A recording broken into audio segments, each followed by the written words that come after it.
नमस्ते दोस्तों, एक बार फिर से हम आपके सामने हाजिर हैं नया लेक्चर लेकर के, जो कि आपका बीएससी बीएड की जो लेक्चर सीरीज स्टार्ट की थी हमने, उसी को कंटिन्यू कर रहे हैं।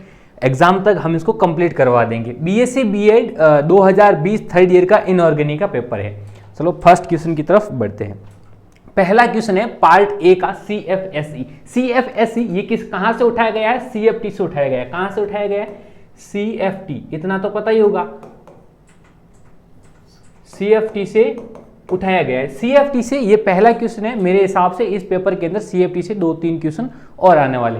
CFT यानी क्रिस्टल फील्ड थ्योरी, और CFSE का मतलब हो गया क्रिस्टल फील्ड स्टेबलाइजेशन एनर्जी। अभी आपको इसमें कंफ्यूजन हो सकता है, दो प्रकार की एनर्जी आती है, तो इसको मैं आपको समझाता हूं। यानी क्रिस्टल क्षेत्र स्थायीकरण ऊर्जा की डेफिनेशन आपको बतानी थी। उससे पहले हमने पढ़ा है कि CFT के अंदर क्या बताता है। CFT एक थ्योरी थी जो क्रिस्टल कॉम्प्लेक्स बनाने के किसके बारे में बताती है? कॉम्प्लेक्स के फॉर्मेशन के बारे में बताती है। कॉम्प्लेक्स फॉर्मेशन होने से पहले उन्होंने बोला था कि डी ऑर्बिटल जो है आपका, कौन सा ऑर्बिटल? डी ऑर्बिटल जो है वो दो अलग अलग भागों में टूट जाएगा।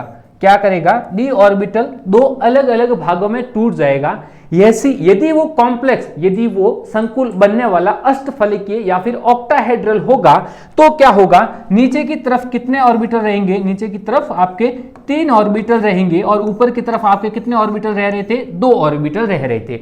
यदि वो ऑक्टाहेड्रल, तो कुछ इस प्रकार से डी ऑर्बिटलों का क्या हो रही थी? स्प्लिटिंग हो रही थी, या फिर डी ऑर्बिटलों का क्या हो रहा था? विपाटन हो रहा था। इसी चीज को समझेंगे। अब उसके बाद में हमने एक यहां बीच में एक एनर्जी गैप बनाया था, और इसको हमने बोला था T2G, और इसको क्या बोला था हमने? EG। आई बात समझ? यहां तक सबके क्लियर है। अब यहां पर दो प्रकार की टर्म आती है। एक आता है क्रिस्टल फील्ड विपाटन ऊर्जा, या क्रिस्टल क्षेत्र विपाटन ऊर्जा, या स्प्लिटिंग एनर्जी, और दूसरा आता है क्रिस्टल फील्ड स्टेबलाइजेशन एनर्जी। ये दोनों आपस में कितनी डिफरेंस है, इसके बारे में देखना। उसके बाद में आपने एक छोटी चीज और देखी थी, यहां पर इन दोनों के बीच का जो एनर्जी गैप है, यहां से लेकर के यहां तक का जो एनर्जी गैप है, उसको हमने लिखा था -0.4 डेल्टा ऑक्टाहेड्रल, और यहां से लेकर के यहां तक का जो एनर्जी गैप था, उसको हमने लिखा था +0.6 डेल्टा ऑक्टाहेड्रल। कुछ इस प्रकार से लिखा था। तो जो डी ऑर्बिटल थे, ये जब दो भागों में टूटे, यानी जो डी कक्षक थे वो दो अलग अलग भागों में टूट गए, तो इन दोनों के बीच का जो एनर्जी गैप है या ऊर्जा अंतर है, इसको बोलते हैं क्रिस्टल क्षेत्र विपाटन ऊर्जा, या crystal field splitting energy.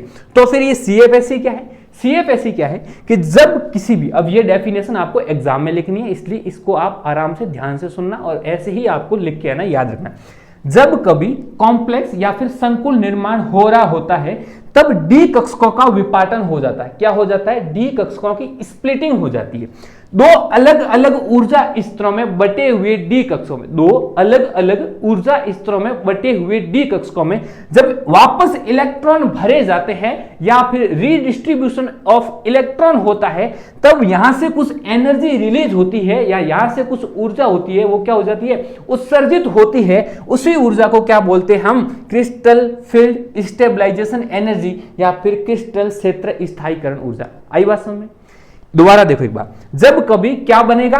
Complex का फॉर्मेशन होगा। जब कभी कॉम्प्लेक्स फॉर्मेशन होगा, उस टाइम क्या होगा कि लिगेंड होगा। लिगेंड जब सेंट्रल मेटल के पास में आएगा, तो जो सेंट्रल मेटल एटम या केंद्रीय धातु आयन होगा, उसके डी कक्षक दो अलग अलग भागों में टूट जाएंगे।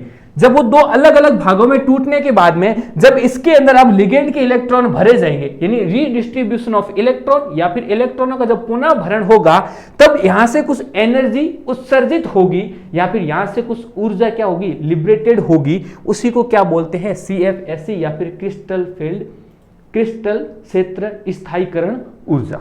चलते हैं नेक्स्ट क्वेश्चन की तरफ। आई थिंक आपको समझ में आ गया होगा। नेक्स्ट है आपका स्पेक्ट्रोकेमिकल सीरीज। ये भी कहां से लिया गया है? आपका CFT से। कहां से है?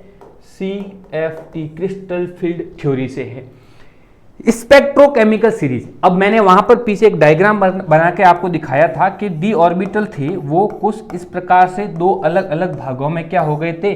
टूट गए थे। यहां तक क्लियर था? अब ये क्या बताता है? ये क्या है? अब कॉम्प्लेक्स बनता है। क्या बनता है? कॉम्प्लेक्स या फिर संकुल बनता है। ये कॉम्प्लेक्स या फिर संकुल किन किन से मिलकर बना हुआ होता है, तो ये दो चीजों से मिलकर बना हुआ होता है। एक होता है सेंट्रल मेटल एटम या फिर केंद्रीय धातु परमाणु, और उसके साथ में क्या होता है आपका लिगेंड। क्या होता है? लिजेंड नहीं, लिगेंड। क्या होता है? लिगेंड। ये लिगेंडों की सीरीज है। किसकी है? लिगेंड। हिंदी में भी लिगेंड ही बोलेंगे। आई बात समझ? ये लिगेंड की सीरीज है। जब आपका सेंट्रल मेटल एटम है वो इस लिगेंड के साथ में कैसे क्रिया करेगा, मतलब इस सेंट्रल मेटल के इलेक्ट्रॉनों का, सेंट्रल मेटल के अंदर जो इलेक्ट्रॉन है वो इन लिगेंडों की वजह से कैसे चेंज हो सकते हैं, इसके बारे में बताया था हमने। एक और पढ़ रखे होंगे दो प्रकार के लिगेंड, एक होते हैं स्ट्रांग लिगेंड और एक होते हैं वीक लिगेंड, यानी एक प्रबल लिगेंड और एक दुर्बल लिगेंड। तो उन्होंने क्या किया, प्रबलता की घटते हुए क्रम को, किसको?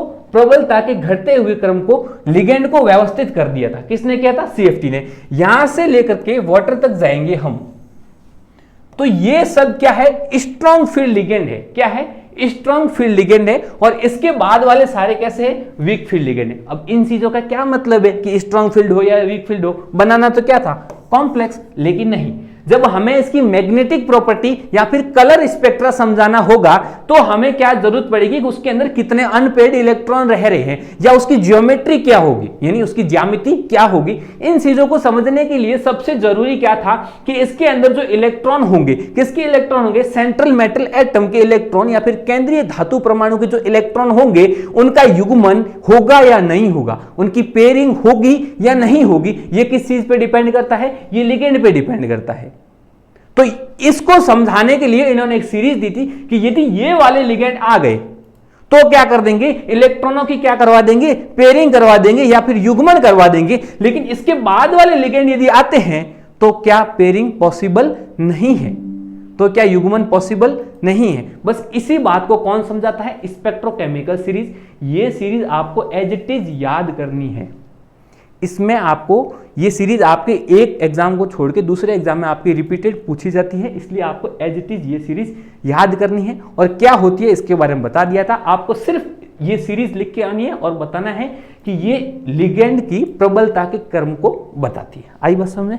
नेक्स्ट क्वेश्चन आगे है लोह चुंबकत्व या फिर फेरोमैग्नेटिज्म। आपको पास में 2-3 टर्म आपको पहले याद होनी चाहिए, तब आप क्या समझ पाओगे? फेरोमैग्नेटिज्म या फिर लोह चुंबकत्व क्या होता है? एक होता है अनुचुंबकीय, एक होता है प्रतिचुंबकीय। ठीक है, यानी पैरामैग्नेटिक और डायमैग्नेटिक। अनुचुंबकीय क्या होगा? मान लो आपके पास में पहले से एक कोई मैग्नेट पड़ी है, यानी एक चुंबक पहले से है। आई बात समझ। आप अब इसके पास में दूसरा कोई पदार्थ लेके आ रहे हो और वो इस मैग्नेट की तरफ अपने आप को आकर्षित करता है या फिर अट्रैक्शन महसूस करता है, तो ये कैसा होता है? ये पैरामैग्नेटिक होता है या फिर अनुचुंबकीय होता है। कब करेगा? जब अट्रैक्शन करेगा तो वो कैसा होगा? अनुचुंबकीय होगा या फिर पैरामैग्नेटिक होगा। यदि ये आप कोई पदार्थ आप इस मैग्नेट के पास में लेके आ रहे हो, कोई कंपाउंड आप लेके आ रहे हो और ये इसको क्या करता है? प्रतिकर्षित करता है, इसको अपने आप से दूर की तरफ धकेलता है, तो ये कैसा होता है? डायामैग्नेटिक। कैसा होगा? डायामैग्नेटिक या फिर प्रतिचुंबकीय होगा। तो फिर फेरोमैग्नेटिज्म क्या होता है या फेरोमैग्नेटिक क्या होता है? फेरोमैग्नेटिज्म क्या होगा? ये जो अनुचुंबकीय था या फिर पैरामैग्नेटिक प्रॉपर्टी थी वो परमानेंट किसी भी पदार्थ के अंदर पाई जाती हो। मतलब आपने कभी कभी देखा होगा, यानी टेस्टर जो अपन यूज में लेते हैं उसमें कभी कभी क्या होता है? स्क्रू उसके ऊपर अपने आप चिपक जाता है, तो वो अपने आप एक चुंबक की तरह, चुंबक की भांति या फिर मैग्नेट की तरह बिहेव करता है। वही क्या होता है? फेरोमैग्नेटिज्म या फिर लोह चुंबकत्व। आई बात समझ में। क्या है इसकी डेफिनेशन के अंदर? क्या लिखोगे कि जब परमानेंट क्या हो जाएगा? जब परमानेंट आपका पैरामैग्नेटिज्म की प्रॉपर्टी किसी पदार्थ के अंदर या किसी मैटर के अंदर आ जाती है तो उसको क्या बोलते हैं? फेरोमैग्नेटिक। क्या बोलते हैं? फेरोमैग्नेटिक। और इस प्रक्रिया को क्या बोलेंगे? फेरोमैग्नेटिज्म। आई बात समझ में। यानी अनुचुंबकत्व का गुण जब स्थायी रूप से किसी भी पदार्थ के अंदर पाया जाएगा तो उसको क्या बोलेंगे? लोह चुंबकत्व। आई बात समझ में। लोह चुंबकत्व। अब एक और बात रही, अब हिंदी वालों का फायदा देखो आप, ये किस में पाया जाएगा उस चीज को अपने को पता करना हो या एग्जाम्पल लिखना हो तो किस में पाया जाएगा? लोह चुंबकत्व। लोहा किसको बोलते हैं? आयरन को बोलते हैं। तो किसके अंदर पाया जाता है? मोस्टली किसके अंदर पाया जाएगा? आयरन, उसके बाद में वेनेडियम के कुछ कंपाउंड के अंदर ये पाया जाता है। इतना याद हो जाएगा। बिल्कुल सिंपल डेफिनेशन है। क्या लिख के आना है? जब अणुचुंबकत्व का गुण या फिर पैरामैग्नेटिक प्रॉपर्टी परमानेंटली या फिर स्थायी रूप से उपस्थित होगी तो उसे क्या बोलेंगे, लोहा चुंबकत्व बोलेंगे। आई बात में। नेक्स्ट क्वेश्चन, ठीक है, क्यूरी टेम्परेचर, बिल्कुल पीछे वाले क्वेश्चन का थोड़ा सा अपडेट वर्जन है, इससे ज्यादा इसमें कोई भी खास बात नहीं है। क्यूरी टेम्परेचर, क्यूरी तापमान, ठीक है। क्यूरी एक साइंटिस्ट, एक वैज्ञानिक का नाम है, और साइंटिस्ट और वैज्ञानिक का काम क्या होता है, रिसर्च करना। इन्होंने क्या किया, ये क्या है, फिजिक्स के हैं, किससे है, फिजिक्स से है। इन्होंने बोला कि जो मैग्नेट या फिर चुंबक होती है वो अलग अलग तापमान पर कैसे बिहेव करती है, कैसे अपने गुणों के अंदर परिवर्तन आता है, उसका क्या कर रहे थे, अध्ययन कर रहे थे, या इस टॉपिक के ऊपर उनकी क्या चल रही थी, रिसर्च चल रही थी। फिर क्या हुआ, इन्होंने देखा कि मैं जब टेम्परेचर को कम करता हूं या टेम्परेचर को बढ़ा देता हूं तो उसके अंदर जो मैग्नेटिक प्रॉपर्टी होती है या फिर चुंबकीय गुणधर्म होते हैं उनमें एकदम तात्क्षणिक या फिर एकदम अचानक से क्या हो जाता है, परिवर्तन हो जाता है। ये कौन से परिवर्तन होंगे, तो इन्होंने एक टेम्परेचर दिया था। इन्होंने बताया था कि यदि एक टेम्परेचर उन्होंने किसके लिए सेट कर दिया था, हर एक कंपाउंड के अलग लिए। आयरन है तो उसके लिए अलग टेम्परेचर होगा, वेनेडियम के लिए अलग होगा। इन्होंने बताया था कि जो फेरोमैग्नेटिक होता है, कौन सा, फेरोमैग्नेटिक, ठीक है, या फिर लोहा चुंबकत्व पदार्थ होंगे वो अबोव क्यूरी टेम्परेचर Ct किस में बदल जाएंगे, पैरामैग्नेटिक के अंदर बदलेंगे। या फिर इस चीज को समझते हैं कि क्यूरी टेम्परेचर क्या बताता है, कि क्यूरी टेम्परेचर एक तापमान की वैल्यू बताता है। इसका मतलब यह हुआ कि वो उस किसी भी पदार्थ के अंदर, यदि ये लोहा चुंबकीय पदार्थ है तो वो अबव यानी ज्यादा क्यूरी टेम्परेचर से ज्यादा टेम्परेचर या ज्यादा तापमान जैसे ही होगा तो उसके अंदर लोहा चुंबकत्व के गुणधर्म क्या हो जाएंगे, खत्म हो जाएंगे, और वो किसकी तरफ बिहेव करेगा, पैरामैग्नेटिज्म या फिर अणुचुंबकत्व की तरह बिहेव करेगा। आई बात समझ में। इससे ज्यादा इसमें कुछ नहीं लिखना है क्योंकि आपका ये पार्ट ए का क्वेश्चन है, उसमें 2 से 3 लाइन के अंदर आंसर आपको खत्म करना होता है। नेक्स्ट क्वेश्चन आपका आता है थर्मोडायनेमिक स्टेबिलिटी। ये क्वेश्चन भी आपका आगे पार्ट बी में भी होगा, लेकिन हम थर्मोडायनेमिक स्टेबिलिटी को यहां पर अच्छे से पढ़ लेते हैं। थर्मोडायनेमिक स्टेबिलिटी या फिर उष्मागतिकीय स्थायित्व, 2 प्रकार के स्थायित्व होते हैं। एक होता है काइनेटिकल स्टेबिलिटी या फिर गतिक स्थायित्व, एक होता है थर्मोडायनेमिक स्टेबिलिटी या फिर उष्मागतिकीय स्थायित्व। आप सभी ने क्या किया होगा, एक ग्राफ देखा होगा, किसका देखा होगा, कोई भी रिएक्शन प्रोसीड होती है या कोई अभिक्रिया जब हम करवाते हैं तो उसके लिए आपने एक इस प्रकार का ग्राफ देखा होगा, ठीक है। यहां पर हम लिख देते हैं प्रोडक्ट, या फिर हिंदी वालों के लिए उत्पाद। यहां पर क्या होता है आपका रिएक्टेंट या फिर क्रियाकारक, और यहां पर क्या होता है ट्रांजिशन स्टेट या फिर संक्रमण अवस्था, जो भी बोलो। ये आपने इस प्रकार से बनाया था, और यहां पर आप किसको मेंशन कर रहे थे, एनर्जी या फिर ऊर्जा को लिख रहे थे। तो ये जो थर्मोडायनेमिक स्टेबिलिटी क्या बताता है कि कोई भी आपका प्रोडक्ट होगा या कोई भी आपके पास में पदार्थ है, वो अपने आसपास के, जब वो पदार्थ बन गया है तो उसके आसपास के एनवायरनमेंट के अंदर कितने दिन तक रह सकता है, तो उसका जो स्थायित्व होता है वही क्या होता है, थर्मोडायनेमिक स्टेबिलिटी। तो कैसे लिखेंगे, ऊष्मागतिकी मतलब निम्नतम ऊर्जा या फिर मिनिमम एनर्जी के अंदर जब कोई स्टेबल होगा तो उसी को क्या बोलेंगे, थर्मोडायनेमिक स्टेबल बोलेंगे। यानी ये किसको बताता है, ये किसी भी रिएक्शन के अंदर जो प्रोडक्ट फॉर्मेशन हुआ है उस प्रोडक्ट की एनर्जी के बारे में बताएगा, उस प्रोडक्ट की ऊर्जा के बारे में बताता है। एक लाइन क्या है, क्योंकि अभी इसके अंदर पार्ट ए के अंदर इतना एक्सप्लेनेशन है, यही same question thermodynamic stability and kinetical stability किसमें बताएंगे, वापस पार्ट बी में आज ही डिस्कस करने वाले हैं, वहां पर इसको और ज्यादा बड़े तरीके से बताऊंगा, ठीक है। नेक्स्ट क्वेश्चन आपका आता है EAN। आपके पास में एक कॉम्प्लेक्स दे रखा है या फिर एक संकुल दे रखा है, इसका आपको EAN यानी इफेक्टिव एटॉमिक नंबर या फिर प्रभावी परमाणु क्रमांक बताना है। क्या बताना है, EAN की फुल फॉर्म क्या रहेगी, इफेक्टिव एटॉमिक नंबर या फिर प्रभावी परमाणु क्रमांक। ये कैसे निकलता है, सबसे पहले क्या करना होगा, इसके 4 को अपन दूर की तरफ लेके जाते, तो क्या हो जाएगा, इसके बाद में आपका हो जाएगा FeCN का होल 6 के 4 प्लस है, यहां पर किसका आ जाएगा -4। आई बात समझ। इसके बाद में अब Fe की हमें क्या निकालनी है, ऑक्सीडेशन स्टेट निकाल देनी है। उसके बाद में हम इसके ऊपर फॉर्मूला अप्लाई करेंगे। कैसे निकालेंगे ऑक्सीडेशन स्टेट, अच्छा उससे पहले क्या जरूरी होना चाहिए, Fe आता कौन से, परमाणु क्रमांक क्या है Fe का। आपको ऑक्सीडेशन स्टेट तो निकाल दो, उसके बाद में आपको इसका परमाणु क्रमांक भी पता होना चाहिए। मैं ऑक्सीडेशन स्टेट निकालता हूं, तब तक आप इसको मेरे को परमाणु क्रमांक बताइए। क्या हो जाएगा, x इंटू CN का oxidation state -1 into 6 is equals to, ऊपर चार्ज कितना -4।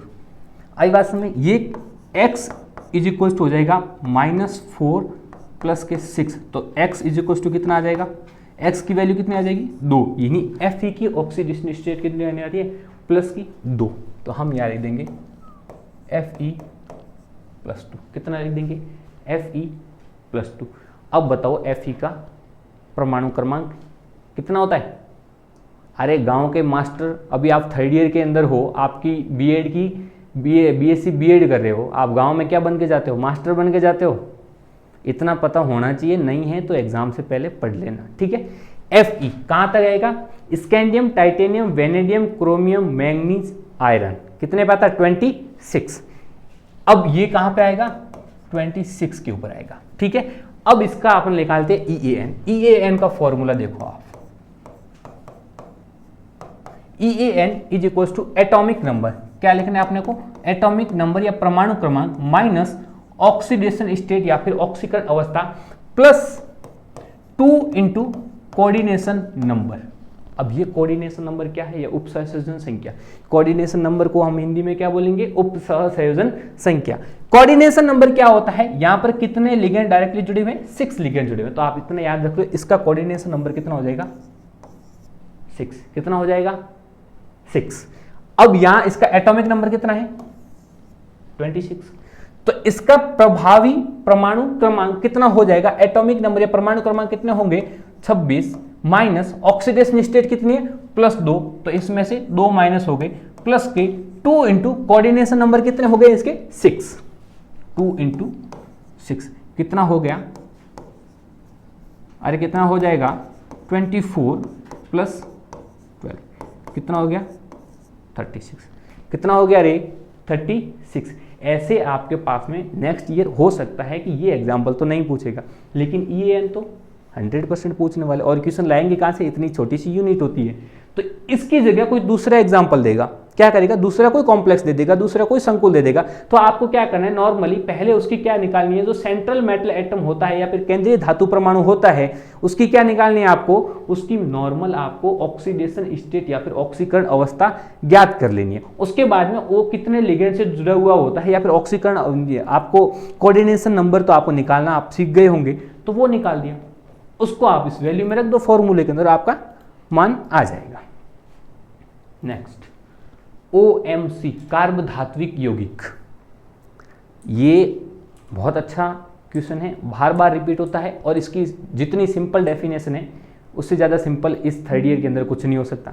क्या है देखते हैं, OMC या फिर ऑर्गेनोमेटेलिक कंपाउंड या फिर कार्बधात्विक यौगिक क्या होता है कि इसमें क्या है कि आपका कोई भी मेटल होना चाहिए या फिर कोई भी एक धातु होनी चाहिए, उस मेटल या धातु का कम से कम एक बॉन्ड डायरेक्टली किससे बना हुआ होना चाहिए, कार्बन से बना हुआ होना चाहिए। यानी कार्बधात्विक यौगिक क्या होंगे, ये वह यौगिक होते हैं या वे यौगिक होते हैं जिसमें मेटल या फिर धातु का कम से कम एक बंध सीधा किससे बॉन्ड बना हुआ होना चाहिए, कार्बन से बना हुआ होना चाहिए। ऐसे कंपाउंड को बोला जाता है कार्बधात्विक यौगिक या फिर ऑर्गेनोमेटेलिक कंपाउंड। आई बात में, इसका एग्जांपल है वो आपका नेक्स्ट क्वेश्चन, ये आपका फेरोसिन, क्या है फेरोसिन।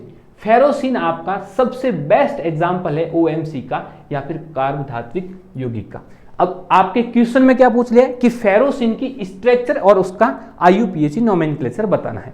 फेरोसिन को हिंदी में भी फेरोसिन ही बोलेंगे।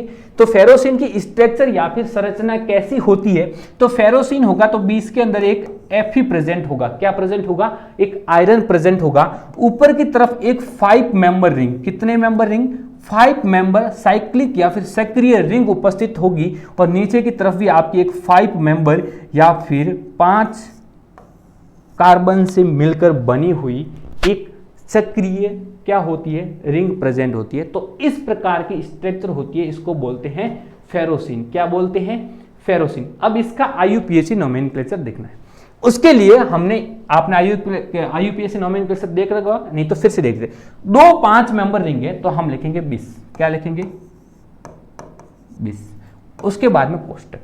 अब आपको मैं बताऊं ये 5 मेंबर रिंग है, आई बात में। तो इस एक Fe का इस 5 कार्बन के साथ में बंध बना हुआ है। कितने के साथ में बंध बना? किसी एक पर्टिकुलर, मैंने इस Fe को, ये जो आपका Fe था, इसको मैंने सीधा ऐसे नहीं बनाया, मैं इस प्रकार से बनाता तो आप समझते कि यहां पर जो कार्बन है इस कार्बन का Fe के साथ बॉन्ड है, लेकिन मैंने इस लाइन को ऊपर की तरफ लेके गया, इस लाइन को भी इस रिंग के अंदर की तरफ दर्शाया। इसका मतलब क्या है, ये जो Fe है इसका बॉन्ड किसके, कार्बन के सभी जो 5 मेंबर कार्बन है तो उस पांचों के साथ बॉन्ड बना हुआ है। इसके लिए जितने मेंबर कार्बन के साथ बॉन्ड बनेगा उसको बोलते हैं हेप्टिसिटी। क्या बोलते हैं?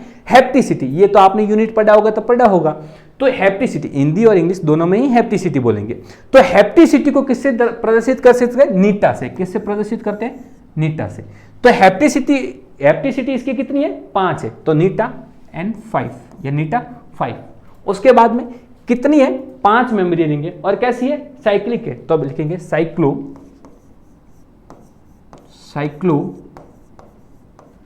पेंटा डाई इनाइल, और पीछे सबसे पीछे क्या आ जाएगा?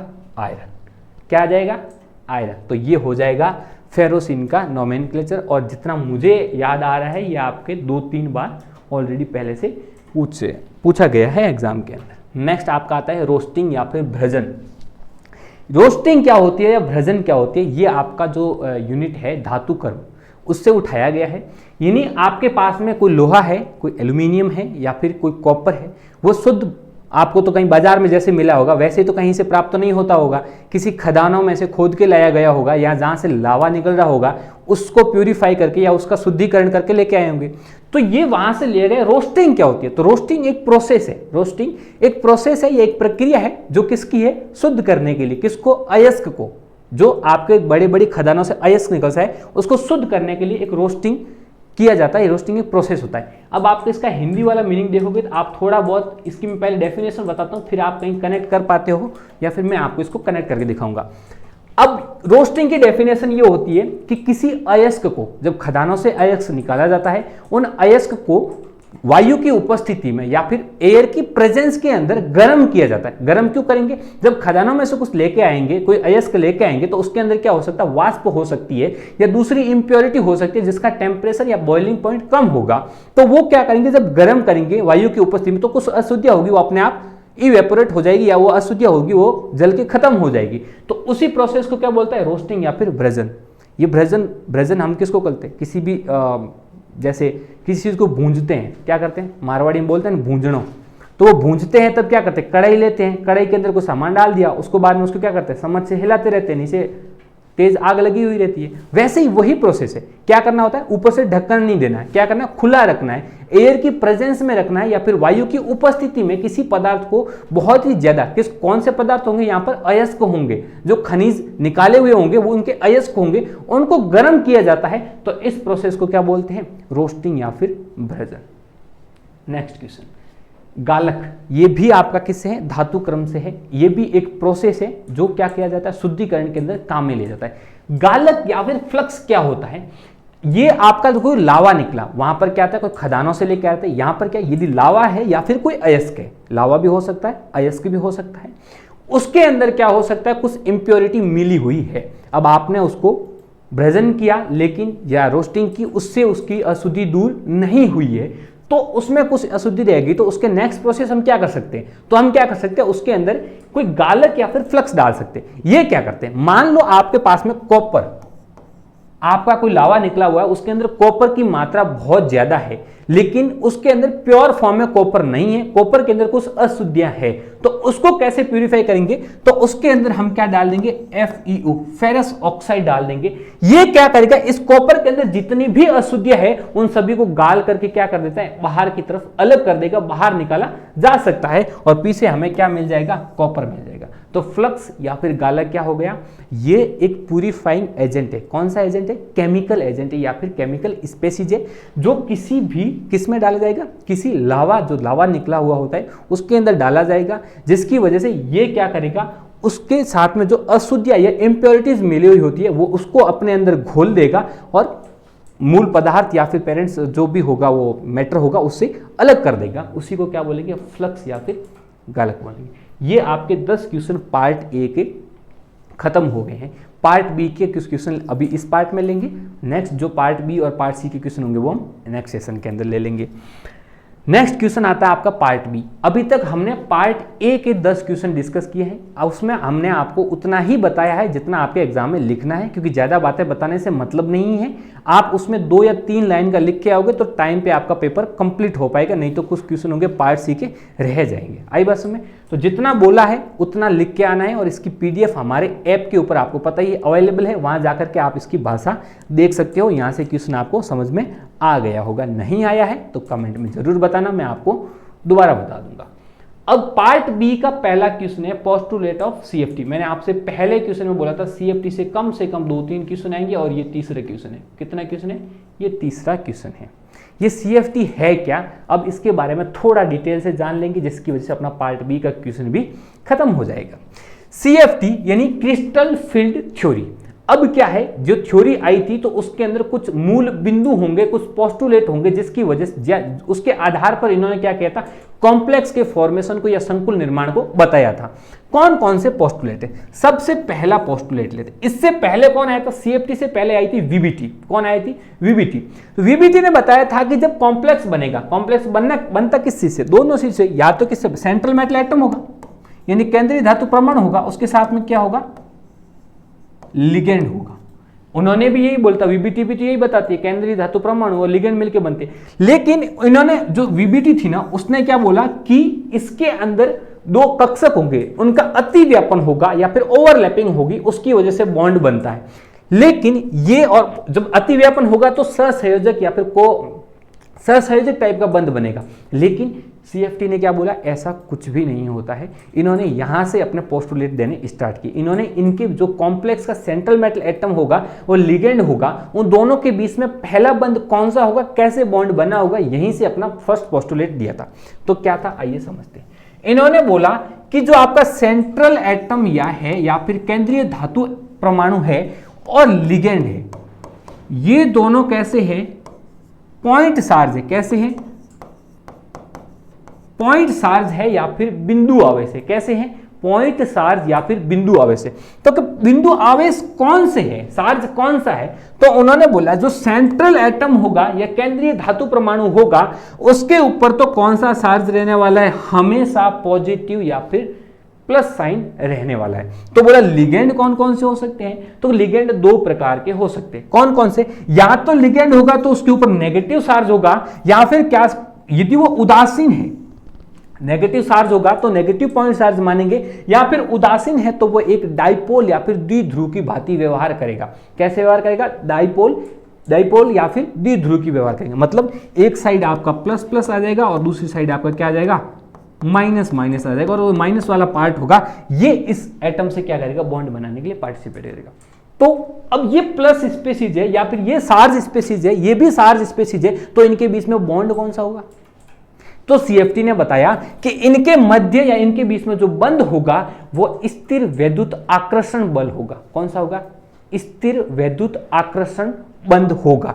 यानी इसके बीच में किसी भी प्रकार का, ये दूसरा पोस्टुलेट क्या हो जाएगा कि इनके बीच में जो बॉन्ड होगा वो इलेक्ट्रोस्टैटिक अट्रैक्शन फोर्स या फिर स्थिर वैद्युत आकर्षण बल होगा, बंध होगा, और किसी भी प्रकार का इसके अंदर सहसंयोजक बंध नहीं पाया जाता है। किसी भी प्रकार का सहसंयोजक बंध नहीं पाया जाता है।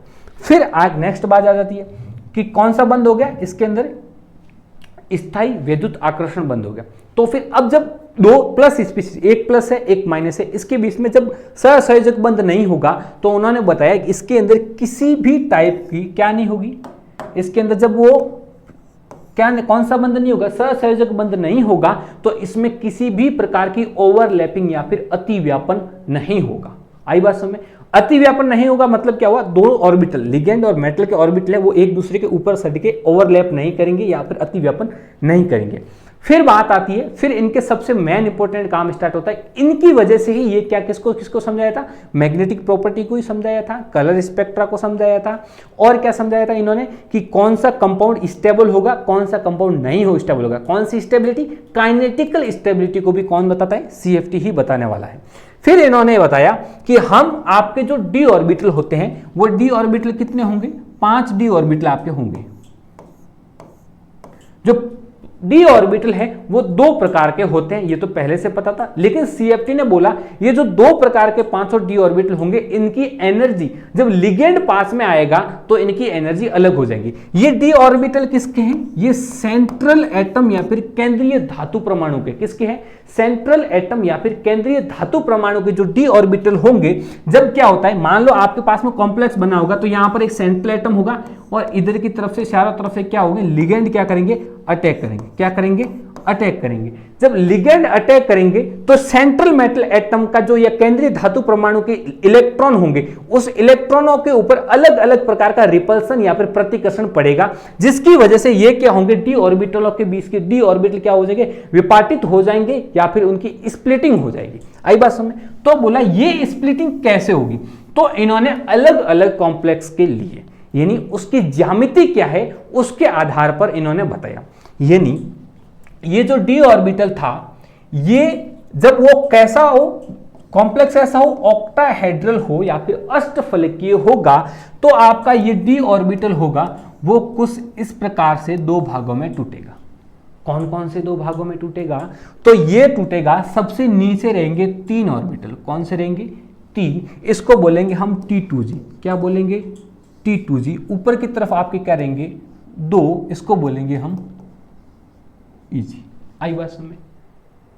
अब बात आती है ये T2G कौन कौन से हैं, तो इनको आप इतना याद होगा, DXY, DYZ, DXZ। ये EG वाले कौन से होते हैं? DX² माइनस Y² और DZ²। तो उन्होंने बोला कि यदि ऑक्टाहेड्रल होगा तो ये लिगेंड को इस प्रकार से स्प्लिट हो जाएंगे। क्यों? इसके पीछे की भी थ्योरी है, वो किसमें समझाते हैं, जब ऑक्टाहेड्रल की स्प्लिटिंग देखनी होती है तब देखते हैं कि इसके अंदर जो लिगेंड होता है वो एक्सिस से अटैक करता है या फिर एक्सिस के बीच में से अटैक करता है, उसके आधार पर इनकी क्या होती है, ऑर्बिटलों की स्प्लिटिंग हो जाती है। यदि ये पार्ट सी का क्वेश्चन होता है तो उनको भी इंक्लूड करते, लेकिन यहाँ पर आपका पार्ट बी से है, इसलिए इतना इनफ है कि ऑक्टाहेड्रल होगा तो सीएफटी ने क्या बताया, कुछ इस प्रकार से आपके ऑर्बिटल क्या हो जाएंगे, स्प्लिट हो जाएंगे। अब बात आती है टेट्राहेड्रल की। किसकी बात आ जाएगी? टेट्राहेड्रल या फिर चतुष्फलकीय होगा तो ये ऑर्बिटल किस प्रकार से ये ऑर्बिटल स्प्लिट होंगे या फिर इन ऑर्बिटलों के बीच में या ये ऑर्बिटल है किस प्रकार से विपाटित होंगे। तो ऑर्बिटल तो डी ऑर्बिटल सेंट्रल मेटल के कितने ही रहने वाले? 5 ही रहने वाले। ये कौन है? सेंट्रल एटम या फिर केंद्रीय धातु परमाणु। अब यदि कौन सा है आपका चतुष्फलकीय या फिर टेट्राहेड्रल है, कौन सा है? टेट्राहेड्रल है, तो आपके कैसे हो जाएंगे, तो इसका उल्टा हो जाता है। क्या हो जाता है? ऊपर की तरफ आपके 3 ऑर्बिटल चले जाएंगे और नीचे की तरफ आपके कितने रह जाएंगे? 2 ऑर्बिटल रह जाएंगे। अब यहां पर हम इसको क्या बोलते हैं? T2 और इसको क्या बोलते हैं? E। यहां पर G नहीं लगाते क्योंकि इसके अंदर ज्योमेट्री नहीं होती है, वो सारी चीजें आपके यूनिट में डिस्कशन अच्छे से करते हैं तब समझाते हैं। इतना समझ में आया कि इन्होंने क्या बोला, डी ऑर्बिटल जो होगा वो 2 अलग अलग भागों में टूटेगा और वो 2 अलग अलग भागों में उसकी एनर्जी का स्तर क्या रहने वाला है वो किसके ऊपर डिपेंड करेगा? उसकी ज्योमेट्री या फिर ज्यामिति के ऊपर निर्भर करेगा। ये चीज भी कौन बताता है? सीएफटी बताती है। फिर नेक्स्ट पोस्टुलेट आता है कि यहां पर जब आपके इलेक्ट्रॉन आप भरेंगे, जब क्या करेंगे इसके अंदर इलेक्ट्रॉन भरेंगे, तो इलेक्ट्रॉन तो कैसे भरेंगे? मान लो इस इलेक्ट्रॉन आएगा, 1 इलेक्ट्रॉन 2 3 और जो चौथा इलेक्ट्रॉन आएगा क्या वो इलेक्ट्रॉन T2G में भरेंगे या वो इलेक्ट्रॉन EG में भरेंगे? इस चीज को भी कौन बताएगा? CFT। और कहां बताता है? आप यहां पर आइए, ये वाली आपकी एक सीरीज थी। क्या थी? एक सीरीज थी, ये बताती है। कौन बताती है? स्पेक्ट्रोकेमिकल सीरीज बताती है कि लिगेंड के अंदर इलेक्ट्रॉनों का क्या होगा, पेयरिंग होगी या फिर नहीं होगी, उसके बेसिस पर क्या हो जाएंगे, आपके संकुल बन जाएंगे। आई बात समझ में? फिर क्या बताता है? फिर ये इस प्रकार से यानी आपका जो जैसे लिगेंड बदलेगा, लिगेंड यदि स्ट्रॉन्ग फील्ड का होगा या फिर किसका होगा, वीक फील्ड का होगा, उसके आधार पर इलेक्ट्रॉनों की पेयरिंग हो जाएगी या फिर पेयरिंग नहीं होगी। इसके बेसिस पर ही इसने क्या बता दिया था, इसने क्या बता दिया था, मैग्नेटिक प्रॉपर्टी या फिर चुंबकीय व्यवहार को प्रदर्शित कर दिया था। और उसके साथ साथ में इसने इसका कलर स्पेक्ट्रम यानी ये कॉम्प्लेक्स कैसा कलर देगा ये भी सीएफटी ने क्या कर दिया था, बता दिया था। और मैग्नेटिक प्रॉपर्टी किस पे ऊपर डिपेंड करती है, यदि उस किसी के अंदर अयुग्मित इलेक्ट्रॉन, किसमें, किसी में अयुग्मित इलेक्ट्रॉन है तो वो कैसा है, उसके अंदर अयुग्मित इलेक्ट्रॉन होगा तो वो अनुचुंबकत्व का गुण प्रदर्शित करेगा या फिर पैरामैग्नेटिक प्रॉपर्टी प्रदर्शित करेगा। तो वो बारी बातें इसके अंदर आप लिख सकते हो, नहीं तो इतना मोर देन इनफ है पार्ट बी के लिए। नेक्स्ट क्वेश्चन आपका ज्योमेट्री ऑफ कॉम्प्लेक्स दे दिया, इसकी ज्योमेट्री बतानी है और किसके बेसिस पे बतानी है, सीएफटी। अरे भाई एक सीएफटी पढ़ो और पास हो जाओ। सीएफटी से ये कौन सा क्वेश्चन है टोटल, ये चौथा क्वेश्चन है, ठीक है। अब इसकी ज्योमेट्री या फिर इसकी ज्यामिति बतानी है इस कॉम्प्लेक्स की, और किसके बेसिस पे बतानी है, सीएफटी के बेसिस पे बतानी है। इधर आओ, सबसे पहले आप इसकी ऑक्सीडेशन स्टेट निकालो। क्या निकालोगे, x इंटू सी एन की कितनी होती है, -1 इंटू 4 इज इक्वल टू -2। आई बात समझ में, तो कितना आ जाएगा, x is equal to plus के 2। फिर से आ गए ना परमाणु क्रमांक पे, याद करो कौन से, याद रखने की ट्रिक बताऊं, एक छोटी सी ट्रिक है। क्या बोलोगे, शक्ति विक्रमण फे को नि कुंचन। आपका काम तो यही हो जाएगा। अरे कहां पे आ रहा है, 28, यह कहां पर होता है, 21, 22, 23, 24, 25, 26, 27, 28। आपने किसी दूसरे प्रकार से भी याद रखा है तो रख लो, किसी को नहीं याद है तो इस प्रकार से आप याद रख लो। कहां पर आएगा, 28 के ऊपर। यानी इसके अंदर हम पहले सिर्फ किसका लिखेंगे, Ni का इलेक्ट्रॉनिक कॉन्फ़िगरेशन लिखेंगे, तो हम लिखेंगे 3D। कहां पे आ रहा है, 8, 3D 8 4s2। आई बात समझ। लेकिन कॉम्प्लेक्स कौन बना रहा है, Ni2+। कौन बना रहा है, Ni+2 बना रहा है। तो हम Ni+2 का क्या लिखेंगे, इलेक्ट्रॉनिक कॉन्फ़िगरेशन लिखेंगे। क्या लिखेंगे, इलेक्ट्रॉनिक कॉन्फ़िगरेशन लिखेंगे। तो क्या आ जाएगा आपका 3D8 4s0। अब किस में से इलेक्ट्रॉन रिमूव किए हमने, s में से इलेक्ट्रॉन रिमूव किए। क्यों, क्योंकि s ऑर्बिटल बाहर की तरफ होगा, उसमें से इजीली इलेक्ट्रॉन निकल जाएगा, नॉर्मल बात है। Ni+2। अब इसके साथ में क्या होगा, लिगेंड आएगा अपना प्रभाव दिखाने। कैसे हो गया, Ni के कितने इलेक्ट्रॉन होंगे, ऑर्बिटल कितने होंगे, 1 2 3 और ये 5 ऑर्बिटल हो गए। ये किसके हो गए, Ni के। Ni क्या है आपका, सेंट्रल मेटल एटम या फिर केंद्रीय धातु आयन। अब कौन सा है, टेट्राहेड्रल है या फिर, अब इसकी ज्योमेट्री ही हमें बतानी है। तो ज्योमेट्री बताने के लिए हम सबसे पहले कहें इसको भी स्प्लिट नहीं कर सकते हम। क्यों, क्योंकि हम इसकी क्या निकाल रहे, ज्योमेट्री निकाल रहे हैं, या फिर इसकी ज्यामिति अब बताएंगे। ज्यामिति के आधार पर उन्होंने स्प्लिटिंग बताई थी, तो यहाँ पर वो मूर्खता नहीं करनी है, पहले से ऑर्बिटलों को स्प्लिट नहीं करना है। अब आपके लिगेंड कितने हैं टोटल, अब आपके इलेक्ट्रॉन इसमें कितने भरेंगे, तो इलेक्ट्रॉन इसमें D8 भरने हैं, 1 2 3 4 5 6 7 8। क्या ये इलेक्ट्रॉन सही भरे हैं मैंने, नहीं, बिल्कुल नहीं। क्यों, क्योंकि मैंने लिगेंड को इग्नोर कर दिया है। अब हमें ध्यान रखना है कि हमारा जो लिगेंड है वो कैसा है। अब पहले से बताया था सेकेंड क्वेश्चन के अंदर, यदि लिगेंड आपका प्रबल है या फिर स्ट्रांग है तो इलेक्ट्रॉनों का क्या हो जाएगा, युग्मन हो जाएगा, या फिर इलेक्ट्रॉनों की क्या हो जाएगी, पेयरिंग हो जाएगी। और यदि आपका लिगेंड वीक है तो इलेक्ट्रॉनों की क्या नहीं होगी, पेयरिंग नहीं होगी। वापस लेके चलता हूं आपको सेकेंड क्वेश्चन के ऊपर। ये देखिए आपका सेकेंड क्वेश्चन, Cn आपका कौन सा लिगेंड है रे, Cn आपका स्ट्रॉन्ग लिगेंड है। कौन सा है, स्ट्रॉन्ग फील्ड लिगेंड है। मतलब ये क्या करवा देगा, इलेक्ट्रॉनों की क्या करवाएगा, पेयरिंग करवाएगा। मैं झूठ नहीं बोल रहा हूं ना, मैंने आपको दिखा दिया है कि ये लिगेंड पेयरिंग क्यों करवाएगा, क्योंकि ये स्ट्रॉन्ग फील्ड लिगेंड है। अब क्या होगा, इसका इलेक्ट्रॉनिक कॉन्फ़िगरेशन हम ऐसे वापस लिखेंगे, यानी ये स्ट्रॉन्ग फील्ड लिगेंड है तो आपका क्या रहेगा, इसके अंदर इलेक्ट्रॉनों की क्या हो जाएगी, पेयरिंग हो जाएगी, और 8वां इलेक्ट्रॉन भी किस में आ जाएगा, इसके अंदर रहेगा। एक ऑर्बिटल आपका ये खाली होगा। अब यदि ये कौन सा है आपका 3D है, तो 3D है तो 4s भी तो था, ये इलेक्ट्रॉन निकाले, ऑर्बिटल थोड़ी ना गायब किया है। 4s है तो क्या होगा आपका 4p भी होगा, 4p है तो 4d भी होगा, लेकिन हमारा p तक काम है। अब आपको टोटल कितने लिगेंड भरने, 4। कितने लिगेंड भरने, 4। एक आगे ये Cn, लिगेंड क्या होता है, लिगेंड वो होगा जो किसी कॉम्प्लेक्स या संकुल बनाने के लिए 2 इलेक्ट्रॉन देगा। कितने इलेक्ट्रॉन देगा? 2 इलेक्ट्रॉन देते हैं। और वो इलेक्ट्रॉन कैसे होते हैं? वो लोन पेयर होते हैं या फिर अयुग्मित लोन पेयर के रूप में इलेक्ट्रॉनों को देगा। अब ये Cn अपने 2 इलेक्ट्रॉन, कौन से इलेक्ट्रॉन? लोन पेयर वाले इलेक्ट्रॉन किसके अंदर डोनेट कर देगा? यहां पर। एक Cn यहां के लग गया, दूसरा Cn कहां के लग गया? यहां पर, तीसरा Cn कहां के लग गया? यहां पर। यानी इसकी हाइब्रिडाइजेशन देखेंगे तो क्या हो जाएगी? DsP2। क्या हो जाएगी? DsP2। DsP2 हाइब्रिडाइजेशन होता है तो आपकी ज्योमेट्री या फिर ज्यामिति क्या होती है? Square planar. क्या होती है? स्क्वायर प्लेनर, या हिंदी मीडियम वालों के लिए समतलीय वर्गाकार। कौन सी होती है? समतलीय वर्गाकार। नेक्स्ट क्वेश्चन हो गया। इतना ही था, इससे ज़्यादा आपको इसके अंदर नहीं लिखना है। ज्योमेट्री हमने CFT के अकॉर्डिंग बता दी है। कौन सी ज्योमेट्री कौन सी होगी? तो हमें लिखना है स्क्वायर प्लेनर या फिर समतलीय वर्गाकार। क्यों? क्योंकि इसका हाइब्रिडाइजेशन कौन सा निकल गया? DsP2। उसके बाद में आता था magnetic behaviour of this complex. इस कॉम्प्लेक्स का हमें क्या निकालना है? चुंबकीय व्यवहार निकालना है। मैग्नेटिक बिहेवियर का मतलब ये हुआ, क्या ये कॉम्प्लेक्स अनुचुंबकीय होगा, क्या ये कॉम्प्लेक्स प्रतिचुंबकीय होगा, यानी ये पैरामैग्नेटिक होगा या फिर डायामैग्नेटिक होगा, इसको बताना है। आपका क्वेश्चन यही खत्म हो जाएगा।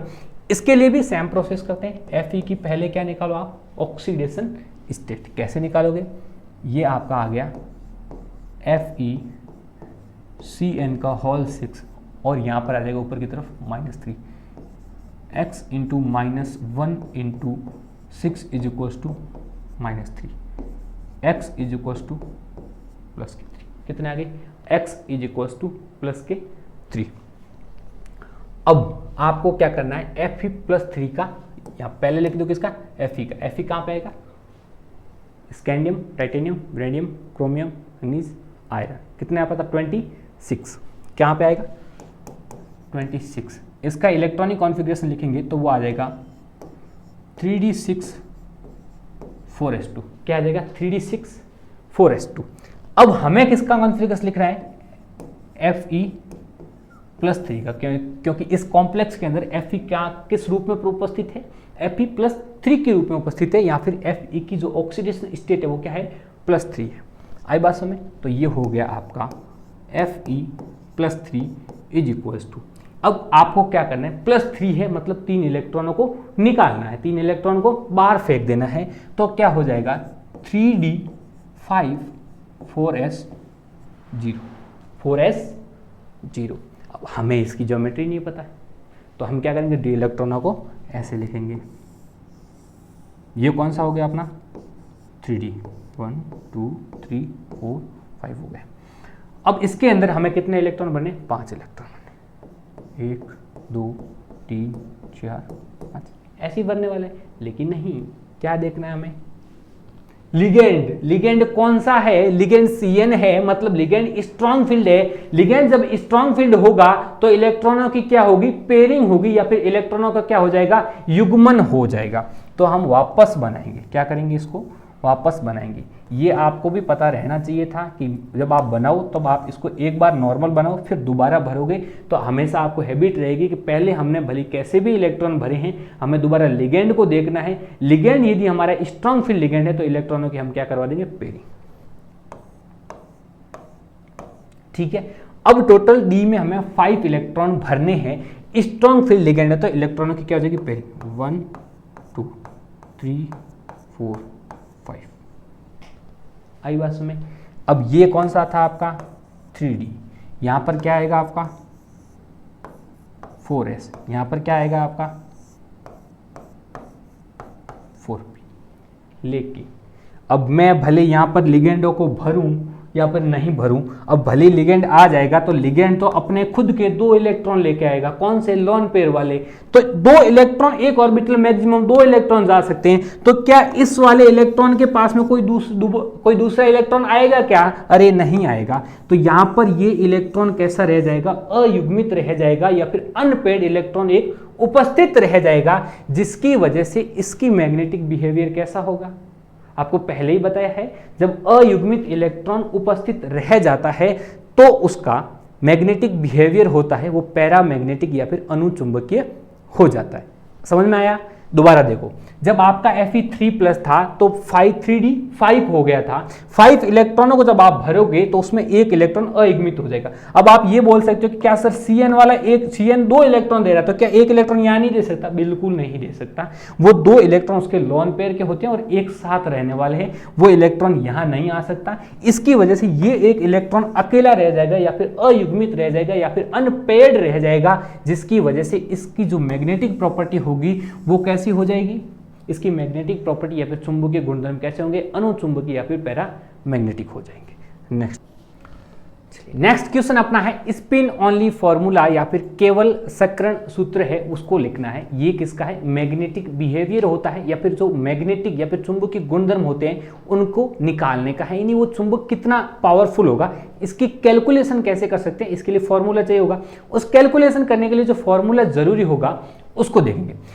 क्या होता है कि अब मान लो आपके पास में कोई एक था, एक ऑर्बिटल है, अब ये आपके डी ऑर्बिटल थे, उन डी ऑर्बिटल के अंदर मान लो ये डी ऑर्बिटल के अंदर एक अनपेयर्ड इलेक्ट्रॉन है, किसी डी ऑर्बिटल के अंदर आपके 2 अयुग्मित इलेक्ट्रॉन है, तो क्या इस कॉम्प्लेक्स, ये किसी कॉम्प्लेक्स का सेंट्रल मेटल एटम का डी ऑर्बिटल है, ये भी किसी कॉम्प्लेक्स के या किसी संकुल के सेंट्रल यानी केंद्रीय धातु परमाणु का क्या है? डी ऑर्बिटल है। तो इसके अंदर 2 अयुग्मित इलेक्ट्रॉन है, इसके अंदर एक अयुग्मित इलेक्ट्रॉन है, तो क्या इन दोनों की जो मैग्नेटिक प्रॉपर्टी होगी उसकी प्रबलता एक जितनी होगी या उसकी स्ट्रेंथ एक जितनी होगी? नहीं हो सकती ना। जब किसी में अयुग्मित इलेक्ट्रॉनों की संख्या बढ़ेगी तो उसकी प्रबलता भी बढ़ेगी। कितनी बढ़ेगी? उसको निकालने के लिए क्या चाहिए? फॉर्मूला चाहिए। अब ये फॉर्मूला कहां से आएगा? तो यहां पर स्पेसिफाई कर रहा है कि स्पिन ओनली फॉर्मूला देना है, तो इसका मतलब क्या हुआ? कुछ और भी कारक होंगे जो इसको इफेक्ट कर रहे होंगे, कोई और भी फैक्टर हो सकते हैं। तो कौन कौन से होते हैं? एक तो होता है अयुग्मित इलेक्ट्रॉन। यदि किसी कंपाउंड के अंदर अयुग्मित इलेक्ट्रॉन उपस्थित है, इसका मतलब क्या हुआ कि वो अनुचुंबकीय होगा या पैरामैग्नेटिक होगा। अयुग्मित इलेक्ट्रॉन अनुपस्थित है मतलब डायमैग्नेटिक होगा। सेकंड फैक्टर कौन सा आता है? Orbital contribution. क्या आता है? आपका आता है ऑर्बिटल कंट्रीब्यूशन या फिर कक्षकीय योगदान। ये क्या होता है? एक आपका, ये ज्यादा डिटेल में नहीं जाना, आपके चैप्टर के अंदर भी थोड़ा सा मेंशन है तो आपको सिर्फ समझा देता हूं। इसमें क्या होगा? ये आपका डी ऑर्बिटल है और एक मान लो कोई दूसरा डी ऑर्बिटल है, वो कुछ इस प्रकार का डी ऑर्बिटल है। अब यहां पर कोई इलेक्ट्रॉन प्रेजेंट है और यहां पर भी कोई इलेक्ट्रॉन प्रेजेंट है और इसमें क्या है? सभी के अंदर एक एक इलेक्ट्रॉन प्रेजेंट है।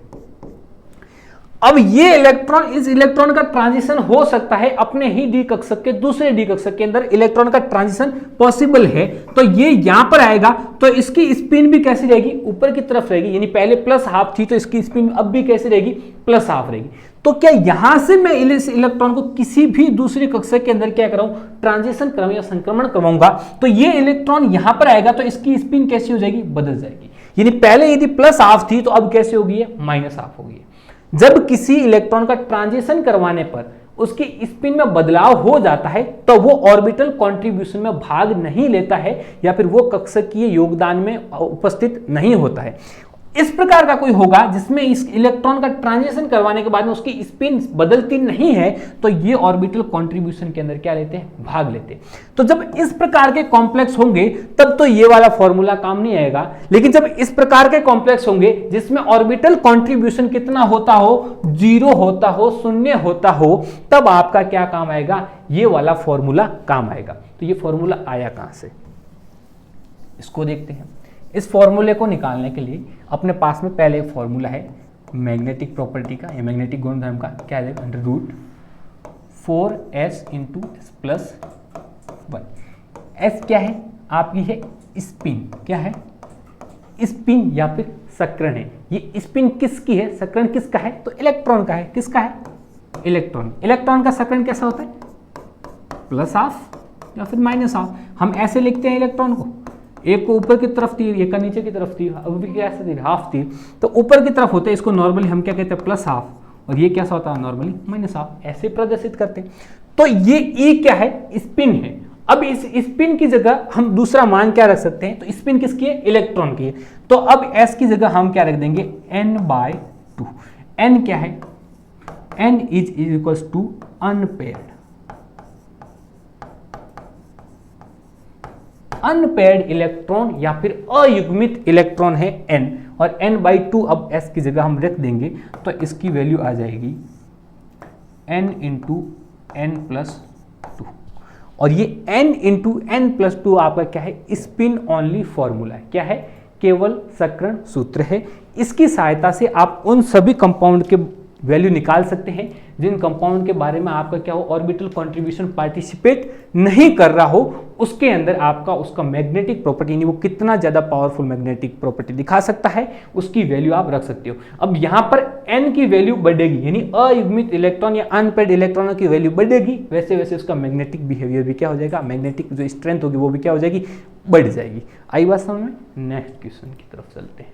Factor affecting of stability of complex, यानी आपका कोई कॉम्प्लेक्स बना है, उस कॉम्प्लेक्स को कितने कारक प्रभावित कर सकते हैं, इसके बारे में आपको बताना है।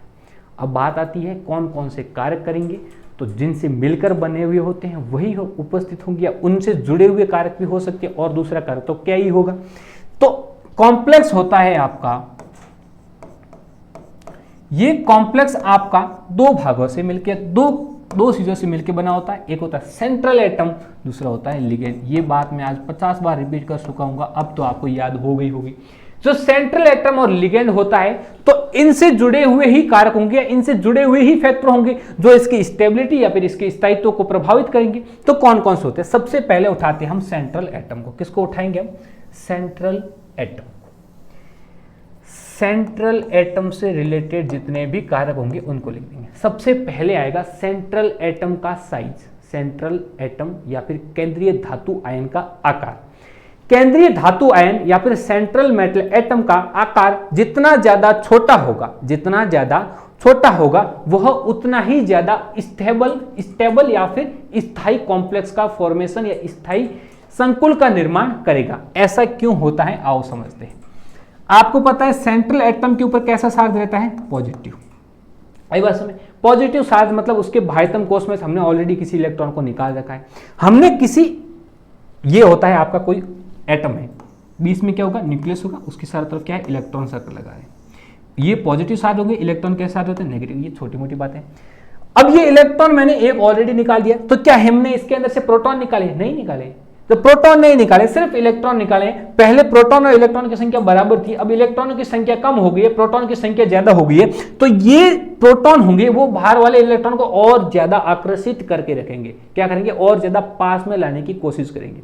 और जब इसका आकार छोटा हो जाएगा तो वो बाहर की तरफ पड़े हुए इलेक्ट्रॉनों को, वो न्यूक्लियस होगा, वो और ज्यादा अट्रैक्ट करके रखेगा और ज्यादा आकर्षित करके अपने पास में लाने की कोशिश करेगा। तो जितना ज्यादा छोटा आकार होगा तो लिगेंड के इलेक्ट्रॉन जब इसके अंदर आएंगे तो वो लिगेंड के इलेक्ट्रॉनों को अपने पास रखने की कोशिश करेगा या अपने पास में ज्यादा स्ट्रॉन्ग बॉन्ड बना के रखेगा। तो वो स्टेबल भी कैसा हो जाएगा? कॉम्प्लेक्स भी कैसा हो जाएगा? स्टेबल बन जाएगा। आई बात समझ में? अब ये बात आ गई किसकी? आकार हो गया। अब सेकेंड फैक्टर कौन सा हो सकता है? इसके ऊपर चार्ज। मान लो एक आपका Fe2+ है, एक आपका Fe3+ है। अब आपको किसी ने पूछ लिया कि Fe2+ ज्यादा स्टेबल कॉम्प्लेक्स बनाएगा या Fe3+ ज्यादा स्टेबल कॉम्प्लेक्स बनेगा, तो आपका आंसर क्या होना चाहिए? Fe3+। यानी इसकी भाषा क्या लिखोगे? जब किसी भी सेंट्रल मेटल एटम या केंद्रीय धातु परमाणु के ऊपर चार्ज बढ़ता है, क्या बढ़ता है? चार्ज बढ़ता है या आवेश, कौन सा आवेश है? पॉजिटिव या प्लस धनावेश बढ़ेगा, तो क्या होगा? उसका स्थायित्व भी बढ़ जाएगा। कैसे? यही वही वाला थ्योरम है। पहले एक न्यूक्लियस था, उसके चारों तरफ इलेक्ट्रॉन थे। अब इसके अंदर से पहले हमने क्या निकाल दिए हैं? 2 इलेक्ट्रॉन निकाल दिए। दोबारा हम क्या कर रहे हैं? 3 इलेक्ट्रॉन निकाल दिए। तो क्या प्रोटॉन की संख्या चेंज हो रही है? नहीं हो रही है। सिर्फ किसकी संख्या चेंज हो रही है? इलेक्ट्रॉनों की संख्या चेंज हो रही है। जब इलेक्ट्रॉन बाहर की तरफ पहले की संख्या में और या पहले की तुलना में और कम हो जाएंगे तो ये न्यूक्लियस होगा वो और ज्यादा अट्रैक्शन करके अपने पास में रखेगा, जिसकी वजह से जो लिगेंड के इलेक्ट्रॉन आएंगे और मेटल के बीच में क्या हो जाएगा? बहुत अच्छा बॉन्ड बन जाएगा, जिसकी वजह से जैसे जैसे इसके ऊपर पॉजिटिव चार्ज बढ़ेगा वैसे वैसे इसका स्थायित्व भी क्या हो जाएगा? बढ़ जाएगा। नेक्स्ट आपका आता है सेंट्रल एटम या फिर केंद्रीय धातु परमाणु की इलेक्ट्रोनेगेटिविटी या फिर इलेक्ट्रॉन बंधुता, इलेक्ट्रोनेगेटिविटी। इलेक्ट्रोनेगेटिविटी कैसे इसको प्रभावित कर सकती है, आओ समझते हैं। इलेक्ट्रोनेगेटिविटी क्या होता है या फिर विद्युत ऋणता क्या होती है? किसी भी बंधित इलेक्ट्रॉन या फिर बॉन्डेड इलेक्ट्रॉन होते हैं उनको अपनी तरफ आकर्षित करने की प्रवृत्ति। हम बोलते हैं कि फ्लोरीन की ज्यादा होती है, ऑक्सीजन की इलेक्ट्रोनेगेटिविटी ज्यादा होती है, फ्लोरीन की ज्यादा होती है, हाइड्रोजन की कम होती है। इसका मतलब क्या हुआ कि जहां कहीं पे भी ऐसे कंपाउंड होंगे फ्लोरीन ऑक्सीजन वाले, तो ये क्या करते हैं, किसी दूसरे के साथ बॉन्ड बनाया हुआ होगा, कोई बॉन्ड बनेगा, मान लो ये वाला कोई दो स्पीशीज के मध्य बॉन्ड बना है, तो इसमें क्या होगा, यहां पर बॉन्ड बनाने के लिए इलेक्ट्रॉनों की शेयरिंग हुई होगी या इलेक्ट्रॉन आपस में एक दूसरे को आदान प्रदान किए होंगे। तो ये इलेक्ट्रॉन किसकी तरफ रहेंगे, वो जिसकी तरफ रहते हैं उसकी इलेक्ट्रोनेगेटिविटी क्या होती है, ज्यादा होती है। यानी इलेक्ट्रोनेगेटिविटी क्या होगी, बंधित इलेक्ट्रॉन या फिर बॉन्डेड इलेक्ट्रॉन को अपनी तरफ आकर्षित करने की प्रवृत्ति। जब सेंट्रल मेटल एटम होगा, क्या होगा, केंद्रीय धातु परमाणु है, इसके यदि हम क्या कर दें, इसकी इलेक्ट्रोनेगेटिविटी या फिर विद्युत ऋणता यदि ज्यादा होगी तो वो बंध के इलेक्ट्रॉन किसके साथ बॉन्ड बना, लिगेंड के साथ। लिगेंड के जो इलेक्ट्रॉन होंगे उनको अपनी तरफ बहुत ज्यादा आकर्षित करके रखेगी, जिसकी वजह से जो कॉम्प्लेक्स बनेगा वो कैसा बन जाएगा, स्टेबल बन जाएगा। ये याद रख लेना। अब हम सेकंड लेके चलते हैं लिगेंड। अब लिगेंड महाराज कैसे इसको इफेक्ट करेंगे उस चीज को देख लेते हैं। अब बात आती है लिगेंड। लिगेंड का काम क्या होता है, सबसे पहले लिगेंड की डेफिनेशन अच्छे से याद रखो। लिगेंड वह होता है जो किसी कॉम्प्लेक्स या संकुल बनाने के लिए अपने अयुग्मित इलेक्ट्रॉन या फिर अयुग्मित इलेक्ट्रॉन कौन से होते हैं, अनपेयर्ड, वो जो लॉन पेयर के रूप में होंगे, वो वाले इलेक्ट्रॉन जो होंगे वो पेयरिंग फॉर्म होंगे, अयुग्मित नहीं होंगे, वो किस फॉर्म होंगे, दो पेयर में जाते हैं। हमेशा लॉन पेयर होगा, वो दो इलेक्ट्रॉन एक साथ डोनेट करेगा। जो लॉन पेयर अपने डोनेट करेगा, किसको डोनेट करेगा, सेंट्रल मेटल एटम या केंद्रीय धातु परमाणु को लॉन पेयर क्या करता है, दान करता है, उसको क्या बोलेंगे हम, लिगेंड बोलेंगे। आई बात समझ। अब क्या होगा कि लिगेंड यदि अपने लॉन पेयर यानी एकाकी इलेक्ट्रॉन युग्मों को ज्यादा इजीली या फिर ज्यादा आसानी से वो दे सकता है, तो वो उतना ही ज्यादा स्ट्रॉन्ग बॉन्ड बनाएगा। आई बात समझ। यानी लिगेंड के पास में इलेक्ट्रॉन देने की प्रोबेबिलिटी ज्यादा अच्छी होगी तो वो उतना ही ज्यादा स्टेबल कॉम्प्लेक्स बनाएगा। अब ज्यादा इजीली इलेक्ट्रॉन कौन देगा, यदि लिगेंड की बेसिसिटी क्या हो जाएगी, बेसिसिटी या फिर सार्यता ज्यादा होगी। जैसे जैसे लिगेंड की बेसिसिटी बढ़ेगी, उसके इलेक्ट्रॉन को देने की या इलेक्ट्रॉन डोनेट करने की प्रवृत्ति क्या हो जाएगी, बढ़ जाएगी। और जैसे जैसे तो इलेक्ट्रॉन देने की प्रवृत्ति बढ़ेगी, मतलब उसके बीच में बॉन्ड फॉर्मेशन अच्छा हो जाएगा और स्टेबल कॉम्प्लेक्स का क्या हो जाएगा, फॉर्मेशन हो जाएगा। यानी इलेक्ट्रॉन देने की प्रोबेबिलिटी बढ़ती हो या फिर उसकी बेसिसिटी बढ़ती। बेसिसिटी के बढ़ने का मतलब क्या हुआ, वो इजीली इलेक्ट्रॉन डोनेट कर पाएगा और उसकी वजह से क्या हो जाएगा, आपका कॉम्प्लेक्स जो होगा वो स्टेबल कॉम्प्लेक्स बन जाएगा। अब बात आती है नेक्स्ट, और कौन सा कारक होगा। अब आपने थोड़ा बहुत और पढ़ रखा होगा तो आपको पता होगा कि लिगेंड कितने प्रकार के होते हैं। लिगेंड होते हैं, हम बोलते हैं मोनोडेंटेट, बाइडेंटेट, पॉलीडेंटेट, यानी एक दंतुक, द्विदंतुक और बहुदंतुक। यानी एक लिगेंड यदि एक लॉन पेयर देता हो, कितना देता हो, एक लॉन पेयर। एक लॉन पेयर के अंदर कितने इलेक्ट्रॉन होते हैं, 2 इलेक्ट्रॉन होते हैं। कितने इलेक्ट्रॉन होते हैं, 2 इलेक्ट्रॉन है। एक लिगेंड एक लॉन पेयर दे रहा होता हो तो उसको मोनोडेंटेट बोलते हैं। कितना बोलते हैं, मोनोडेंटेट बोलते हैं।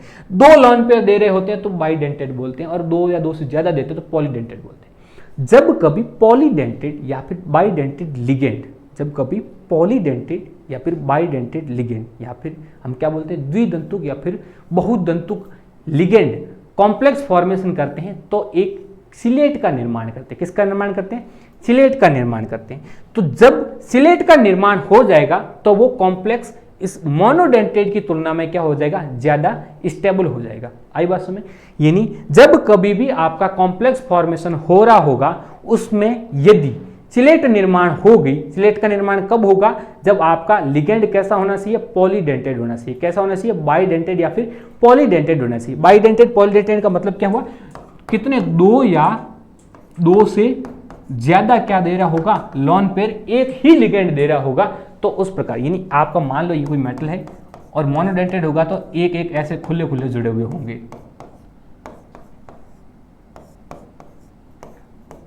और बाइडेंटेड होगा तो कैसा होगा, ये मेटल होगा, इसके साथ में ये एक ही लिगेंड है लेकिन ये 2 बार जुड़ा हुआ है। एक ही लिगेंड 2 बार जुड़ा हुआ है। ये टोटल एक लिगेंड है लेकिन 2 बार इलेक्ट्रॉन दे रहा है, 2 लॉन पेयर दे रहा है, तो इस प्रकार के लिगेंड को क्या बोला जाता है, पॉलीडेंटेड। तो ऐसे लिगेंड जब सिलेट का निर्माण कर देंगे तो जो बनने वाला कॉम्प्लेक्स होगा वो कैसा होगा, स्टेबल होगा। थर्ड कौन सा आता है, थर्ड आपका आ जाएगा लिगेंड जो होगा वो लिगेंड कितना बड़ा है। मान लो एक लिगेंड है आपका जिसके ऊपर सिर्फ नाइट्रोजन है, नाइट्रोजन से सिर्फ कोई एक एटम और जुड़ा हुआ है, और दूसरा है जिसमें नाइट्रोजन के साथ जुड़ा हुआ है बहुत लंबी एक श्रृंखला जुड़ी हुई है, बहुत ही ब्रांच श्रृंखला है जिसके अंदर बहुत ज्यादा शाखाएं हैं। तो ये जब क्या होगा, यहां पर सेंट्रल एटम हो गया, अब इसके पास में यदि छोटे छोटे अणु आएंगे, छोटे छोटे लिगेंड आ जाएंगे, छोटे मतलब इतने भी छोटा नहीं कि उसके इलेक्ट्रॉन अपने पास में रखने की प्रोबेबिलिटी आ जाए, नहीं, छोटे इलेक्ट्रॉन होंगे या ब्रांच नहीं होंगे, एटम मॉलिक्यूल्स होंगे, तो ये इस सेंट्रल मेटल एटम के ज्यादा पास में आ सकते हैं। ज्यादा पास में आएंगे मतलब क्या, उसके साथ बॉन्ड अच्छा बन सकता है, तो स्टेबल कॉम्प्लेक्स बनेगा। या फिर अब आपका सेंट्रल एटम है, इसके पास में बहुत बड़े बड़े यदि लिगेंड आ गए, बहुत बड़े बड़े लिगेंड आ गए, तो इस लिगेंड के इलेक्ट्रॉनों का आपस में क्या होने लग जाएगा, प्रतिकर्षण होने लग जाएगा या फिर रिपल्सन होने लग जाएगा, जिसकी वजह से जो कॉम्प्लेक्स बनेगा वो अनस्टेबल हो जाएगा। मतलब इस भाषा, इसको आप भाषा में कैसे लिखोगे कि जब कभी भी लिगेंड, कौन सा लिगेंड होगा, बल्कि लिगेंड होगा या फिर बहुत बड़ा लिगेंड होगा, तो वो लिगेंड अनस्टेबल कॉम्प्लेक्स का फॉर्मेशन करेगा या फिर अस्थायी कॉम्प्लेक्स का फॉर्मेशन करेगा। तो ऐसा क्यों, क्योंकि लिगेंड आपस में क्या करने लग जाएंगे, प्रतिकर्षण करने लग जाएंगे। आई बात समझ में, इतने आप पॉइंट लिखकर आ जाना। नेक्स्ट क्वेश्चन आपका है thermodynamic and kinetical stability. Thermodynamical stability मैंने आपको पार्ट ए में भी बताया था, इसको आप बाद में अच्छे से डिस्कस करेंगे। अब करते हैं इसका अच्छे से डिस्कशन। थर्मोडायनेमिक यानी उष्मा गति के स्थायित्व, और काइनेटिक मतलब गतिक स्थायित्व। अब कमेंट मत करना सर हिंदी में नहीं पढ़ाते हो, आज मैंने यदि एक लाइन इंग्लिश की बोली है तो 2 बार उसको हिंदी में बोला है, ठीक है। अब हम भी हिंदी मीडियम के ही हैं और हमें हिंदी आती है, ऐसी बात नहीं है। आप बोलते हो, कमेंट करते सर हिंदी में नहीं पढ़ाते हो, हम इसलिए हिंदी में नहीं पढ़ाते हैं क्योंकि हम हिंदी में कब नहीं पढ़ाते, हिंदी में पढ़ाते हैं, लेकिन हम कोशिश ये करते हैं कि आप इंग्लिश की टर्मिनोलॉजी याद रखो। ज़रूरी क्यों है वो, क्योंकि आप अब आगे एमएससी करोगे तो 100% आपको हिंदी से आपको दूर जाना होगा, आपको इंग्लिश पकड़नी पड़ेगी। इसका मतलब ये नहीं हिंदी से आप दूर जा रहे हो, आपकी सिर्फ केमिस्ट्री होगी जिसको आप क्या करोगे, इंग्लिश में पढ़ोगे। हिंदी तो हर जगह काम आएगी और हिंदी तो हमें छोड़नी नहीं है, लेकिन केमिस्ट्री की जो टर्मिनोलॉजी होगी उसको आपको इंग्लिश में याद करना पड़ेगा। तो थर्मोडायनेमिक स्टेबिलिटी का मतलब क्या होगा, उष्मा गति के स्थायित्व, और काइनेटिकल स्टेबिलिटी का मतलब क्या होगा, गतिक स्थायित्व। अब ये क्या होते हैं, थर्मोडायनेमिक स्टेबिलिटी को मैंने बताया था, कोई आपका ये इस प्रकार का रिएक्शन लिखता है, उसमें कैसे इसकी एनर्जी हम बताते हैं, ये वाला रिएक्टेंट होता है, उससे हमेशा प्रोडक्ट की एनर्जी कम रखते हैं। क्यों रखते हैं, यदि इसकी एनर्जी इससे ज्यादा होगी तो वो प्रोडक्ट कभी फॉर्मेशन नहीं होता है। इस प्रकार का तो आपने पढ़ रखा होगा। यानी थर्मोडायनेमिक स्टेबिलिटी ये बताती है कि कोई भी प्रोडक्ट बना है या कोई भी कॉम्प्लेक्स आपका फॉर्मेशन हो रखा है, उसका उसके चारों तरफ के एनवायरमेंट के साथ में कितना स्थायित्व है, यानी वो स्टेबल है या फिर अनस्टेबल है, इस बात को बताता है। कौन बताता है, थर्मोडायनेमिक स्टेबिलिटी। तो फिर काइनेटिकल स्टेबिलिटी क्या है, ये किसी रिएक्शन के प्रोसीड होने की प्रोबेबिलिटी बताता है। क्या बताता है, कोई भी आपका एक कॉम्प्लेक्स बना हुआ है, वो कॉम्प्लेक्स आगे टूट सकता है क्या। मान लो आपका एक कॉम्प्लेक्स था MnH2O का होल 6+2। आई बात में, क्या ये कॉम्प्लेक्स, इसके पास में मैं Cn लेके आ जाऊं, दूसरा लिगेंड लेके आ जाऊं, तो क्या ये रिएक्शन करेगा या फिर नहीं करेगा, इसको कौन बताता है, काइनेटिकल स्टेबिलिटी बताती है। लेकिन ये क्या है, इस थर्मोडायनेमिक स्टेबिलिटी का मतलब ये हुआ कि यहां पर जो आपका कॉम्प्लेक्स बना है वो इस एनवायरमेंट में कितने दिन तक रह सकता है, वो स्टेबल हो सकता है या इस यहां पर रह सकता है या नहीं रह सकता है, उसको कौन बताता है, थर्मोडायनेमिक स्टेबिलिटी। तो थर्मोडायनेमिक स्टेबिलिटी होती है, इसको 2 प्रकार या 2 टर्म से हम प्रदर्शित कर सकते हैं। कौन सी, एक हो जाएगी आपकी स्टेबल और दूसरा हो जाएगा आपका अनस्टेबल,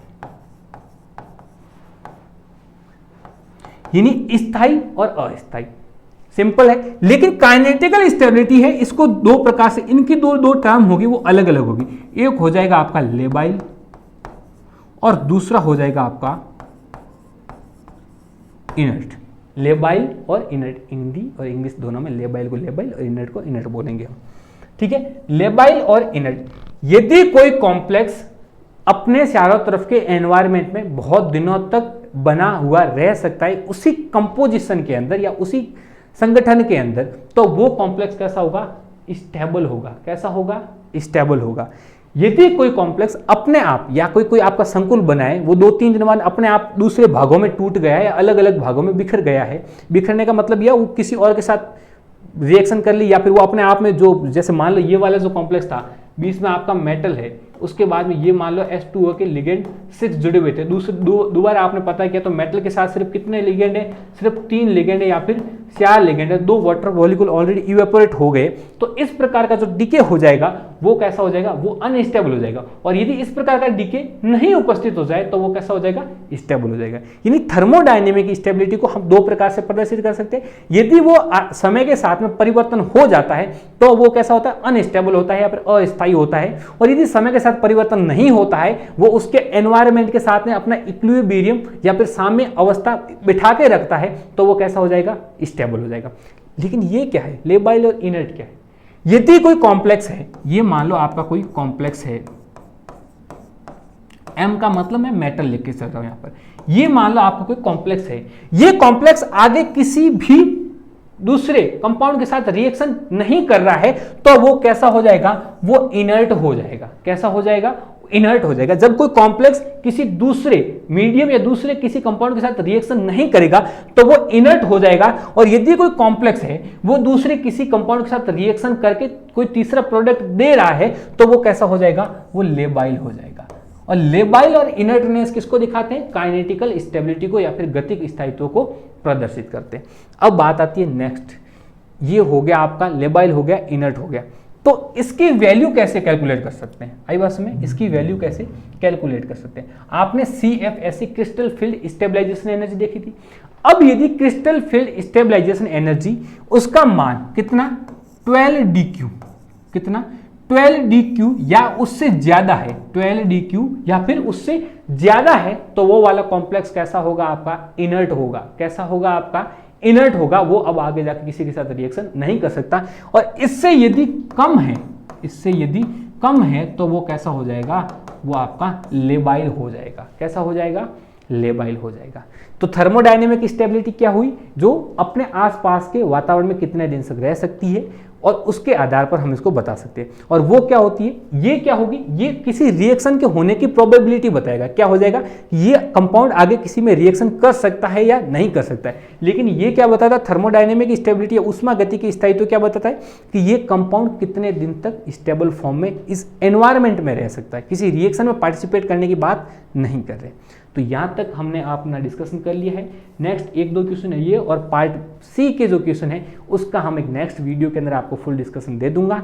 इसकी आपको PDF, यहाँ पर क्वेश्चन अच्छे से समझ में आए होंगे, हिंदी और इंग्लिश मीडियम की आपको PDF में ऐप के ऊपर अवेलेबल करवा दूंगा। वहाँ पर जाकर आप डाउनलोड कर लेना, वहाँ पर जाकर अच्छे से पढ़ लेना। कुछ और डाउट हो तो आप कमेंट में बता देना, आपका बिल्कुल 100% समाधान किया जाएगा। ऐसे ही पढ़ते रहिए, बने रहिए 12th प्लस के साथ। बहुत बहुत धन्यवाद।